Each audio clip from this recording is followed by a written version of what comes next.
बिस्मिल्लाहिर्रहमानिर्रहीम। आज हम बात करेंगे माइस्क्यूएल डेटाबेस के बारे में। कुछ स्टूडेंट्स कह रहे थे कि सर ओरेकल के साथ आप माइस्क्यूएल का भी थोड़ा सा हमें बताएं कि वो क्या होता है और इसको किस तरह से कॉन्फ़िगर किया जाएगा और उसमें डेटाबेस कैसे बनाया जाता है। तो मैंने सोचा आपको एक ट्यूटोरियल उसका भी दिखा देता हूँ।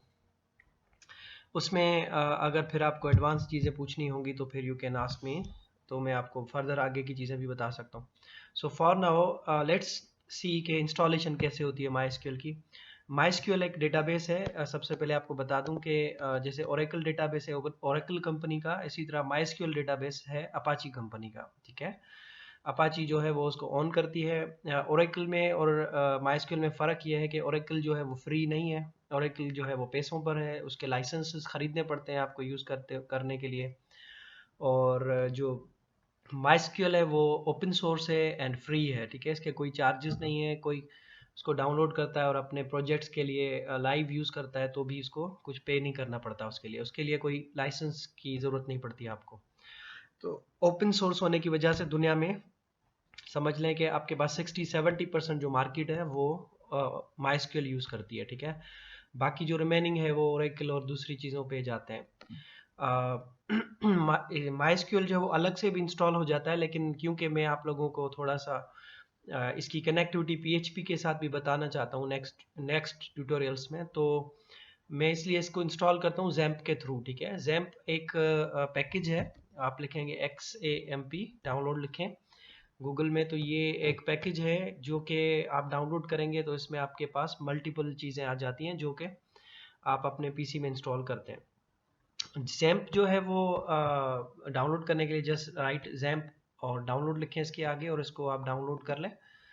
ठीक है, और इसके अंदर आपके पास जो ऑपरेटिंग सिस्टम सपोर्टेड है वो विंडोज़ है। विंडोज़ के लिए भी कर सकते हो, लिनक्स के लिए भी। ठीक है, और आपके पास दूसरा ये ऑपरेटिंग सिस्टम है OS X, इसके लिए भी कर सकते हो। और इसमें बहुत सारे एड ऑन्स भी मौजूद हैं जैसे वर्डप्रेस, ब्लॉग, जूमला, ड्रूपल और मूडल। ये बहुत सारे इसके एड ऑन्स भी हैं जो कि अगर आप बाद में इंस्टॉल करना चाहें तो जैम्प को सपोर्टेड है ये, और आप आराम से वर्डप्रेस के ऊपर, ड्रूपल के ऊपर वेबसाइट्स डेवलप कर सकते हैं। ठीक है, ये फ्रेमवर्क्स हैं पीएचपी के जो कि आपको बहुत अच्छी इंटरैक्टिव वेबसाइट्स बनाने में, प्रोजेक्ट बनाने में हेल्प करते हैं। तो सबसे पहले आप इसको क्लिक करें। अगर 64 बिट है तो 64 बिट कर लें, 32 बिट हो तो आप मोर डाउनलोड्स में जाके यू कैन सी और वो फिर डाउनलोड कर सकते हैं। ठीक है, जस्ट डाउनलोड इट। डाउनलोड जैसे ही आपके पास कंप्लीट हो जाएगा उसके बाद ये फाइल मैंने डाउनलोड करके रखी है अपने पास। इस तरह की एक फाइल आपके पास आ जाएगी, डाउनलोड्स के फोल्डर में होगी, वहाँ से आप उसको रन कर सकते हैं डायरेक्टली। तो रन कैसे करते हैं, इसको डबल क्लिक करेंगे तो ये आपसे जो है वो इंस्टॉलेशन का स्टेप्स आपसे कहेगा जो कि आपको फॉलो करना है। अच्छा, जब आप इसको डबल क्लिक करेंगे ये आपसे परमिशन लेगा आपके पीसी की सेटिंग्स के हवाले से।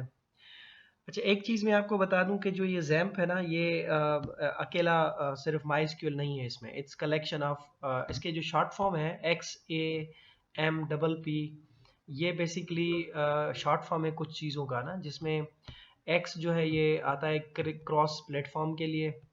क्रॉस प्लेटफॉर्म का मतलब होता है कि ये मल्टीपल प्लेटफॉर्म्स को सपोर्ट करता है, लिनक्स को, यूनिक्स को, विंडोज़ को, दूसरे प्लेटफॉर्म्स को सपोर्ट करता है। ए जो है this is for Apache. Apache जो है वो सर्वर है पीएचपी को चलाने के लिए।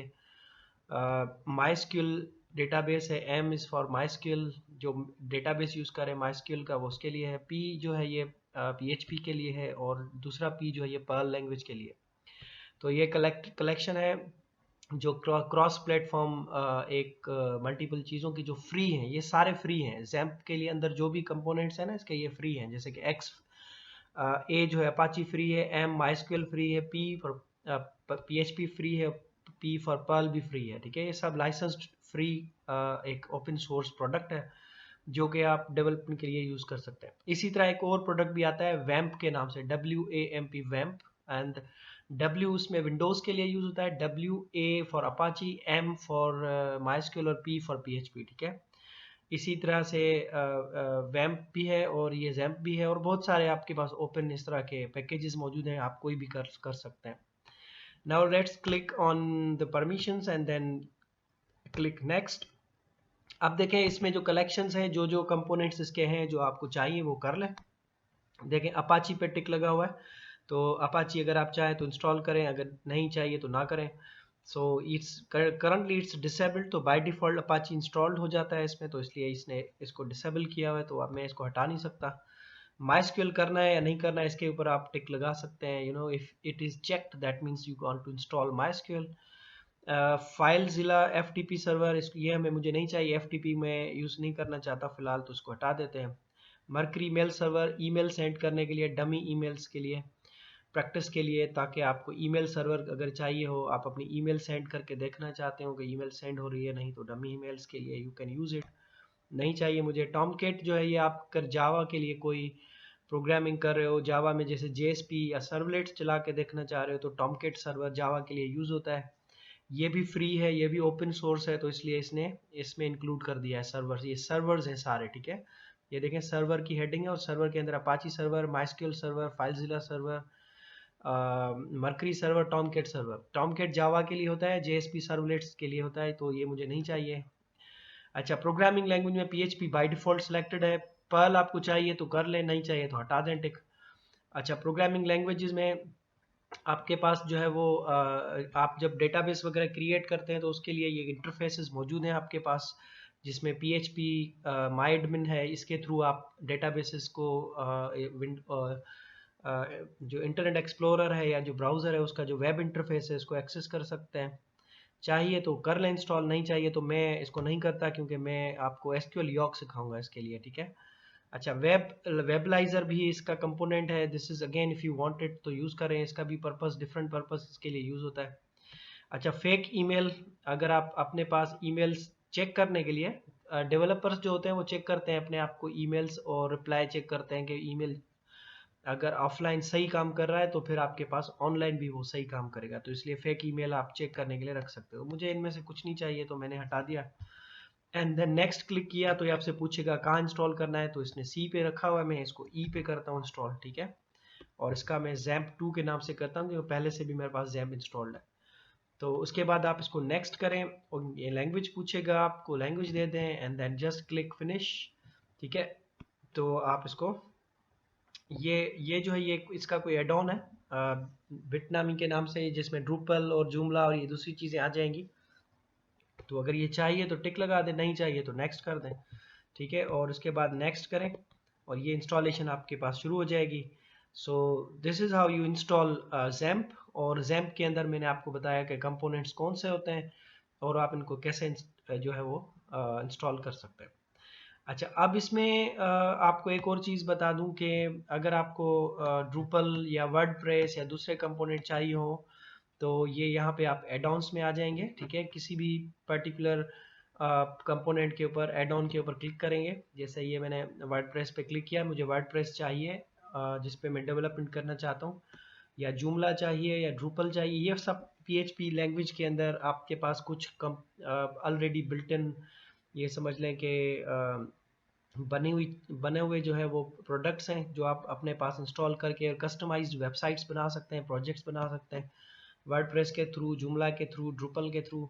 इसी तरह से ओपन कार्ट के थ्रू शॉपिंग कार्ट बना सकते हैं। मूडल के थ्रू आप कैंपस मैनेजमेंट के सॉफ्टवेयर लाइक जैसे ऑनलाइन क्लासेस आजकल हो रही थी तो उसके लिए मूडल के लिए आप ये ऑनलाइन लर्निंग सिस्टम बना सकते हैं। लाइव चैट है इसमें, ठीक है। और बहुत सारे दूसरे भी सूट्स हैं जो कि आप जब आपको जिस तरह का पर्पज़ होगा उस तरह का इनकी डिस्क्रिप्शन में पढ़ के and you can just install them. Install करने के लिए आपने विंडोज़ या लिनक्स का जो चाहिए वो डाउनलोड कर लें and then just exe file execute करेंगे तो आपके पास वो ऑटोमेटिकली माइस्क्यूएल के पास इधर जो पीएचपी और जैम्प जो आपने इंस्टॉल किया होगा उसके ऊपर ये कॉन्फ़िगर हो जाता है। उसके बाद फिर आप अपनी वेबसाइट्स ड्रूपल में, वर्डप्रेस में, जूमला में, जिसमें भी आप चाहें तो आप डायरेक्टली चाहे तो इंस्टॉल कर सकते हैं, ठीक है। अब जैसे ये इंस्टॉलेशन फिनिश होती है तो मैं आपको डेटाबेस एक क्रिएट करके दिखाता हूँ विद द हेल्प ऑफ जो है माइस्क्यूएल के अंदर with the help of SQL योग। अच्छा, माइस्क्यूएल तो डेटाबेस है ना, जैसे ओरेकल डेटाबेस था, इसी तरह से माइस्क्यूएल भी एक डेटाबेस है। फ़र्क इतना है कि ओरेकल का है, ये अपाची का है।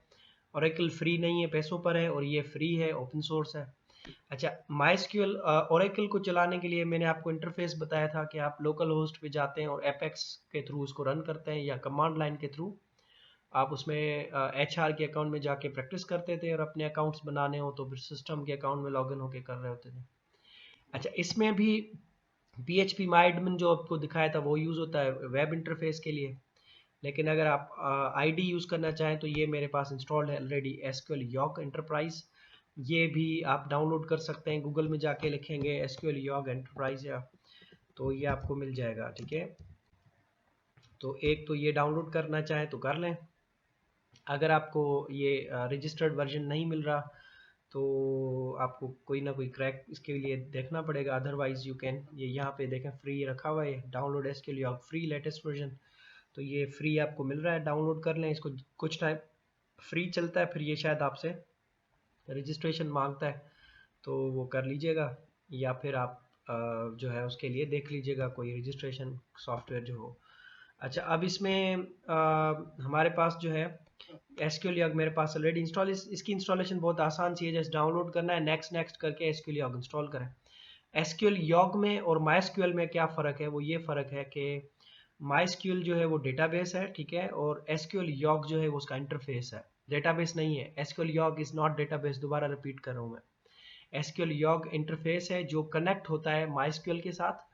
MySQL के अंदर आप अपनी टेबल्स बना सकते हैं, डेटाबेसेस क्रिएट कर सकते हैं, उनमें डेटा इंसर्ट कर सकते हैं, डेटा देख सकते हैं। ये सारे काम आपके लिए ये SQL Yog इंटरफेस प्रोवाइड करता है आपको, कि आप वो सारे काम कर सकते हो। ठीक है, बैक एंड पे MySQL ही होगा जो डेटा स्टोर कर रहा होगा, डेटा को डिलीट कर रहा होगा, अपडेट कर रहा होगा, लेकिन हम किसके थ्रू कर रहे होंगे, SQL Yog के थ्रू कर रहे होंगे सारे काम ये। तो जैसे ये इंस्टॉलेशन फिनिश हो जाती है तो मैं आपको SQL Yog के थ्रू दिखाता हूँ कि how to connect it with the SQL Yog। ठीक है, तो it's almost done, so let's wait for it कि जैसे ही कंप्लीट हो जाए तो फिर हम इसको चेक करते हैं कि इसमें किस तरह से SQL Yog के थ्रू कनेक्टिविटी करते हैं। मीनवाइल मैं आपको SQL Yog का इंटरफेस थोड़ा सा दिखाता हूँ कि कैसे होता है। ये SQL Yog को जैसे ही डबल क्लिक करोगे ना तो ये आपसे पूछेगा उसका जो सर्वर है जहाँ पे आपने इसको इंस्टॉल किया है उसका नाम पूछेगा, ठीक है, और यूज़र नेम पूछेगा और पासवर्ड पूछेगा। अच्छा, ये जो है ना ये इसका डिफ़ॉल्ट पोर्ट है। MySQL हमेशा याद रखें 3306 पे चलता है लोकल होस्ट पे जब भी इंस्टॉल करोगे तो।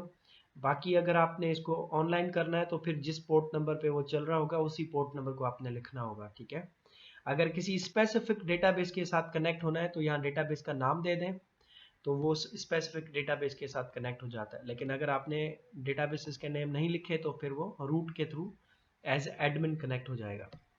ठीक है, सो ये इट्स ऑलमोस्ट डन, ये हो जाए तो बस फिर इसको चला के देखते हैं। अच्छा, न्यू करके आप अपने कनेक्शन का नाम रख सकते हैं, जैसे कि ये मैं अभी नया कनेक्शन बनाना चाह रहा हूँ जो कि MySQL को यूज़ करूँगा, तो इट्स डन। तो अब हम इसको रन करते हैं। अच्छा, ये कह रहा है do you want to start control panel, तो यस मैं कंट्रोल पैनल स्टार्ट करना चाहता हूँ। ठीक है, तो मैंने कहा फिनिश, तो ये कंट्रोल पैनल मेरे लिए खोल देगा। मैं उसमें दिखाता हूँ कि आप MySQL को रन कैसे करते हैं। ठीक है, तो MySQL को रन करें, फिर हम SQL Yog के थ्रू इसको कनेक्ट कराते हैं और फिर डेटाबेस एक बना के देखते हैं और उसमें एक टेबल वगैरह क्रिएट करके देखते हैं। आप लोग भी इस प्रैक्टिस कीजिएगा, क्वेश्चंस हो तो फिर मुझसे पूछ सकते हैं। अच्छा, ये जो आइकन आया ये कंट्रोल पैनल है। अच्छा, जैसे ही मैंने इसको क्लिक किया आइकन को तो अब ये देखें ये स्टार्ट हो गया, ओपन हो गया जैम्प का। अब आप जैम्प के जो ये control panel, this is the control panel of the XAMPP. ठीक है, इसमें आप देखें तो ये अपाची, MySQL, फाइलज़िला, मर्करी सर्वर और टॉमकैट सर्वर, ये सारे सर्वर्स हैं। इनको स्टार्ट करने के लिए ये बटन ये डिसेबल इसलिए है क्योंकि ये मैंने इंस्टॉल ही नहीं किए थे, और जो मैंने इंस्टॉल किए हैं तो वो ये रहे दोनों। ठीक है, MySQL इंस्टॉल किया था और अपाची इंस्टॉल किया था, तो दोनों इंस्टॉल हो गए। अब मैं इसमें से MySQL को फिलहाल स्टार्ट करना चाह रहा हूँ, तो मैं इसके ऊपर क्लिक करूँगा। तो जैसे ही मैंने इसको क्लिक किया तो ये फायरवॉल से मुझे कह रहा है कि आप इसको अलाउ करें ताकि फायरवॉल इसको ब्लॉक ना करे कनेक्शंस को। ठीक है, तो मैं इसको अलाउ एक्सेस कर रहा हूँ ताकि इसमें मेरे पास जो भी कनेक्शन बनेगा MySQL के साथ तो उसमें फायरवॉल इसको स्टॉप नहीं करेगा। अब देखें ये MySQL 4040 प्रोसेस आईडी है और 3306 पे ये रन हो रहा है, और स्टॉप भी कर सकता हूँ, स्टार्ट दोबारा भी कर सकता हूँ। इसको मिनिमाइज करूँगा तो ये मिनिमाइज होके आपके पास यहाँ नज़र आएगा एंड इट्स ओवर हियर। अब हम इसको MySQL के साथ SQL Yog के साथ कनेक्ट करना चाहते हैं, तो मैं न्यू कनेक्शन पे क्लिक करता हूँ और यहाँ पर मैंने न्यू कनेक्शन का नाम रखा, मैंने लिखा इसको लोकल होस्ट ठीक है, और मैंने आगे जैप लिख दिया और मैंने इसको कहा ओके, इसका नाम दे दिया। और ये लोकल होस्ट मेरे कंप्यूटर का नाम है। लोकल होस्ट जो होता है वो आपको किसी भी लोकल मशीन के लिए लोकल होस्ट वर्ड यूज़ करना होता है, या फिर 127.0.0.1 आईपी एड्रेस यूज़ करनी होती है। ठीक है, तो या तो आप ये लिखें 127.0.0.1, ये अपने लैपटॉप की आईपी एड्रेस, हमेशा यही लूप बैक आईपी एड्रेस होती है आपके लैपटॉप की, या फिर आप इसको लोकल होस्ट लिखेंगे तो भी एक ही बात है। अच्छा, रूट इसका डिफ़ॉल्ट यूज़र नेम होता है, जैसे कि आपने ओरेकल में देखा था सिस्टम यूज़र नेम था उसका डिफ़ॉल्ट, इसका रूट होता है। और पासवर्ड इसका मैंने कुछ रखा नहीं था इंस्टॉलेशन के टाइम पे, तो अगर आपने कुछ रखा है तो you can use any name. तो मैंने देखें कनेक्शन को टेस्ट किया तो ये मेरा कनेक्शन सक्सेसफुल हो गया, और इसको कनेक्ट करने के लिए मैंने कनेक्ट कहा, तो ये कहता है कि आप चेंजेस को सेव करना चाहते हैं, तो मैंने कहा येस, तो जस्ट सेव इट। ठीक है, अब जैसे ही मैंने इसको ओके किया तो ये देखें ये कनेक्ट हो गया, लिखा है रूट 8 लोकल होस्ट। और ये जो ऑलरेडी बिल्ट इन डेटाबेसेस हैं इसके अपने माइस्क्यूएल के, वो नज़र आ रहे हैं मुझे अगर अपना कोई डेटाबेस कोई बनाना होगा तो मैं राइट क्लिक करूंगा इसके ऊपर और क्रिएट डेटाबेस के ऊपर क्लिक करूंगा, और मैंने इसका नाम रखा है फॉर एग्जांपल माय डेटाबेस। ठीक है, और मैं इसको अगर यहाँ से कोई करेक्टर सेट देना चाहूँ तो देख सकता हूँ। और करेक्टर सेट का मतलब होता है कि कौन से ऑपरेटिंग सिस्टम पे कौन सी लैंग्वेज की सपोर्ट है इसके ऊपर। जैसे आस्की कोड की, यूनिकोड की, कोई दूसरे कोड की अगर सपोर्टेड होगी तो वो उसमें आप उसकी कोडिंग सेट कर सकते हो। डिफ़ॉल्ट रखोगे तो फिर डिफ़ॉल्ट जो सपोर्टेड होती है वो करता है। क्रिएट करते हैं इसको, तो ये डेटाबेस क्रिएट हो गया। अब इसमें देखें ये मल्टीपल चीज़ें हम इसमें बना सकते हैं, जैसे टेबल्स हैं, व्यूज़ हैं, स्टोर्ड प्रोसीजर्स हैं, फंक्शंस, ट्रिगर्स और इवेंट्स हैं। सबसे पहले आता है टेबल, तो टेबल बनाने के लिए आप इसके ऊपर राइट क्लिक करें और क्रिएट टेबल करें। टेबल के लिए आपसे ये कॉलम के नेम्स पूछ रहा है, तो मैंने सबसे पहला कॉलम रखना चाहता हूँ roll underscore number. Data type उसकी रखना चाहता हूँ मैं इंटीजर। ठीक है, और लेंथ उसकी मैं रखना चाहता हूँ 3 डिजिट्स। डिफ़ॉल्ट वैल्यू कोई नहीं रखना चाहता। प्राइमरी की मैं इसको कहना चाहता हूँ ये प्राइमरी की है, तो मैंने पीके के आगे टिक लगा दिया। ठीक है, ऑटो इंक्रीमेंट अगर रखना चाहते हैं कि जब भी कोई नई वैल्यू आए तो ऑटोमेटिकली इंक्रीज होती जाए प्राइमरी की वैल्यू, तो मैं इसको टिक लगा दूंगा। ठीक है, तो ऑटोमेटिकली इंक्रीज कर देगा। अच्छा, फर्स्ट नेम के लिए आपने दूसरा कॉलम है फर्स्ट नेम, तो मैंने फर्स्ट नेम लिखा, और ये मैंने वार्चा रखना चाह रहा हूँ, तो मैंने वार्चर टाइप किया तो ये वार्चर आ गया। उसकी साइज़ में रखना चाहता हूँ 30 करेक्टर तक नेम होना चाहिए, और ये खाली ना हो, तो मैंने नॉट नल पे टिक लगा दिया। सिमिलरली लास्ट अंडरस्कोर नेम, ये तीसरा कॉलम है हमारा, ये भी वार्चर कॉलम होना चाहिए। ठीक है, और ये this should also be of size 30 and it can not be null, तो इसको नल कर दिया। उसके बाद मैंने एज रखा है, या एज कॉलम रखा है, और वो मैंने इसको कहा इंटीजर होना चाहिए, और ये बेशक नल हो, तो मैंने इसको नल छोड़ दिया। और लेंथ इसकी एज 2 डिजिट्स में होगी, तो मैंने 2 डिजिट्स कर दिया। ठीक है, इसी तरह हमने रखा इसको कि हमारे पास जो है कोई फॉर एग्जांपल सैलरी है, ठीक है, और वो हमारे पास डबल टाइप में है, तो मैं इसको डबल दे सकता हूँ यहाँ पे।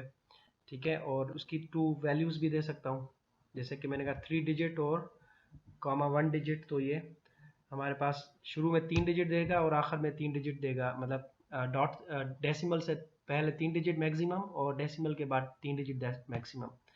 तो ये आपकी मर्ज़ी है, आप 5-6 जितना करना चाहें कर लें। और उसके बाद इसको आपने कहा क्रिएट टेबल, तो टेबल का नाम पूछ रहा है, मैंने कहा स्टूडेंट्स, और मैंने कहा ओके, तो ये टेबल बना देगा आपके लिए। ठीक है, table created successfully. So do you want to add more tables, तो आई सेड नो। तो ये देखें ये टेबल बन गया है, और इसके अगर आप देखना चाहें कॉलम्स को, तो ये टेबल के कॉलम्स के लिए टेबल डेटा के ऊपर क्लिक करें, तो ये टेबल का डेटा आपको नजर आएगा। ये देखें roll number, first name, last name, age और सैलरी। अब इसमें अगर आप डेटा इंसर्ट करना चाहें तो एक तो तरीका ये है कि आप इधर ही क्लिक करें। ठीक है, यहाँ पे लिखें सपोज मैं अपना डेटा इंसर्ट करना चाहता हूँ, तो मैंने इसको कहा कि इंसर्ट कर दे। ठीक है, और मैंने कहा ये इस तरह से मैंने जैसे टैब प्रेस किया तो ये देखें इसको 1 असाइन हो गया और ये डेटा इंसर्ट हो चुका है। अच्छा, हिस्ट्री में अगर जाओगे तो इसकी क्यूरी भी नजर आएगी कि डेटा किस तरह इंसर्ट हुआ। ये देखें इंसर्ट इनटू डेटाबेसेस स्टूडेंट, ये उसका रोल नंबर और ये उसकी वैल्यूज। सही है, जो मैंने टाइप किया था वो वैल्यूज आएंगे। टेबल क्रिएट किया था उसकी क्यूरी भी पीछे टाइप होती गई, और ये क्यूरी आपको यहाँ नजर आएगी जो आपने टेबल क्रिएट करने के लिए टाइप की थी। मतलब आपने इंटरफेस को यूज किया एसक्यूएल यॉक को, और क्यूरीज खुद ब खुद टाइप होती गई हैं पीछे। इसके अलावा आप यहाँ पर क्यूरी टाइप करके चला भी सकते हो, जैसे आप चाहते हो सिलेक्ट स्टेरिक फ्रॉम स्टूडेंट्स, तो ये आपको स्टूडेंट्स के डेटा दिखा देगा। इसके लिए ये क्लिक करेंगे इसको एग्जीक्यूट क्यूरी के ऊपर, तो ये आपको टेबल का डेटा दिखाएगा। लेकिन इसके लिए आपको क्या करना होगा, you have to select asterisk from two, मतलब 2 टाइम्स आ गया, तो मैं इसको कहता हूँ रन। तो ये देखें रिजल्ट मेरे पास आया। ये रिजल्ट का जो हेडिंग है ना, दिस रिजल्ट मींस कि ये यहाँ पे हेडिंग दिखाएगा, रिजल्ट दिखाएगा क्यूरी। अगर मैं इसको फर्स्ट नेम देखना चाहता हूँ, ठीक है, और मैं इसको रन करता हूँ अगर, तो ये मुझे 2 कॉलम्स दिखाएगा। ठीक है, तो रिजल्ट में आपको रिजल्ट नजर आएगा, टेबल डेटा में आपको कंप्लीट टेबल का डेटा नजर आएगा। हिस्ट्री में जाओगे तो जो क्यूरीज टाइप की हुई हैं, चला के देखी हैं, वो सब क्यूरीज दिखाएगा आपको। इन्फॉर्मेशन में आपको टेबल का स्केमा दिखाएगा, टेबल क्या है, टेबल की प्रॉपर्टीज क्या है, you can see the table query, table का स्केमा यहाँ नजर आएगा। ठीक है, मैसेजेस में कोई एरर होगा, अगर सक्सेसफुल होगा तो रिटर्न करेगा कितनी रोज रिटर्न हुई, सक्सेसफुल है, एरर होगा तो एरर दिखा देगा। ठीक है, और प्रोफाइलर में आपको बताएगा कि कब डेटा स्टार्ट हुआ, उसमें कितनी देर उस पर काम हुआ, और कौन कौन से उसमें मेमोरी यूज़ हुई, क्यू कौन सी इस्तेमाल हुई, ये पूरी डिटेल, जो कि अगर आप एज अ सिस्टम एडमिन देखना चाहें तो वो आपको दिखाता है इसके बारे में। ठीक है, इसके अलावा टेबल दूसरी बनानी हो तो राइट क्लिक करोगे दोबारा बना सकते हो। टेबल को अगर कस्टमाइज करना हो तो राइट क्लिक करके अल्टर टेबल का ऑप्शन यहाँ पर है, अल्टर करोगे तो दोबारा columns add, delete, change, rename कर सकते हो। ठीक है, इसी तरह से आप यहाँ पे प्राइमरी की अगर फॉरेन की बनानी हो तो सिमिलरली आप अल्टर पे क्लिक करें और इसको जाके यहाँ पे प्राइमरी की इधर टिक लगा हुआ है, अब आप इसको बनाना चाहते हैं फॉर एग्जांपल फर्स्ट नेम को, तो यहाँ टिक लगा दें तो ये प्राइमरी की बन जाएगा। ठीक है, सिमिलरली इट्स वेरी इजी, आप इसके ऊपर थोड़ी प्रैक्टिस कीजिएगा और इसको ट्राई करके देखें। अगर आपको कोई क्वेश्चंस है तो you can ask me on in comments, या फिर मुझे फेसबुक पे मैसेज करके भी पूछ सकते हैं। नेक्स्ट ट्यूटोरियल में मैं आपको बताऊंगा कि आप इसको मल्टीपल टेबल्स के बीच में रिलेशनशिप्स कैसे बना सकते हैं विथ एसक्यूएल यॉग, और फिर पीएचपी के थ्रू भी इसको कनेक्ट करके दिखा दूंगा कि माइस्क्यूएल पीएचपी के साथ कैसे कनेक्ट होता है, और वो डेटा रिट्रीव, इंसर्ट, अपडेट कैसे कर सकते हैं। बहुत आसान से तरीके हैं वो। So I hope it's clear. अगर कोई भी चीज़ कंफ्यूज कर रही हो तो please don't hesitate to ask. चलें, see you in the next lecture, take care.